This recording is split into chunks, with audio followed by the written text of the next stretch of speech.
এই সংগ্রামী মেহনতি মানুষগুলো থেকে আমাদের অনেক কিছু শেখার আছে। একজন মেহনতি মানুষ। দাদা, আপনার নাম কি? আমার নাম মোহাম্মদ শফিউল্লাহ। মোহাম্মদ শফিউল্লাহ। শফিউল্লাহ। আপনি এই চরকুকরি মুকরিতে কতদিন ধরে আছেন এই নৌকার মাঝি হয়ে? এই চরকুকুরমুখী 2 বছর। 2 বছর। কয়টা থেকে কয়টা পর্যন্ত আপনি এখানে থাকেন? আমি একবারে আপনাকে সকাল থেকে একবারে সন্ধ্যা পর্যন্ত। সকাল থেকে সন্ধ্যা? হ্যাঁ। এই তীব্র রোদে আপনি পর্যটক এপার থেকে ওপার আনা নেয়া করেন? জি। এই রোদে আপনার কষ্ট হয় না? কষ্ট হয়, এটা আমার কর্মজীবন। এমন আমরা করতে করতে আমার অভ্যাস হয়ে গেছে। কেমন ইনকাম কেমন হয়? ইনকাম ধরেন এখন পর্যটক যদি আসে ধরেন 1000-1200 টাকা হয়। প্রতিদিন ইনকাম হয়? হ্যাঁ হয়। আর যদি না আসে ধরেন কোনোদিন 100, কোনোদিন 50। জি। এটা ভাড়া কত দিতে হয় আপনার? এটা এপার ওপার ভাড়া 10 টাকা করে। না, মানে যে যারা ঘাটের না না কাউকে ভাড়া দিতে হয় না? জি না। তাহলে এটা ভালো হয়েছে। নৌকা আপনারই? জি। আচ্ছা, আপনার বাড়ি কোথায় এমনি? আমার এখন বর্তমান বাড়ি আমার কুকরিমুখী 6 নং ওয়ার্ড। এটা কয় নম্বর ওয়ার্ডে পড়ছে? এইটা আপনাকে 6তে পড়ছে। 6তে পড়ছে। 6তে পড়ছে। আচ্ছা, আপনার ছেলে মেয়ে নেই? আছে। আমার 3 ছেলে 2 মেয়ে। তারা কি করেন? আমার 2 ছেলে লেখাপড়া করে।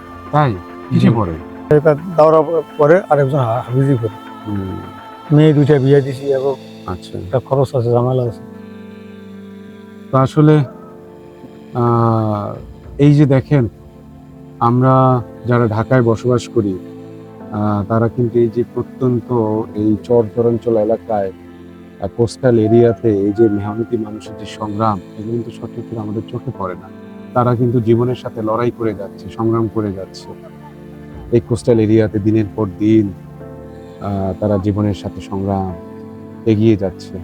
আসলে এই সংগ্রামী মেহনতি মানুষগুলো থেকে আমাদের অনেক কিছু শেখার আছে, যে হাল কোনোভাবেই ছাড়া যাবে না, সামনে এগিয়ে যেতে হবে। এই মোহাম্মদ শফিউল্লাহ ভাই যদি এই তীব্র রোদের কষ্ট ফিল করে যদি সেখান থেকে চলে যেত, তাহলে কিন্তু তার সংসার চালানো মুশকিল হয়ে যেত।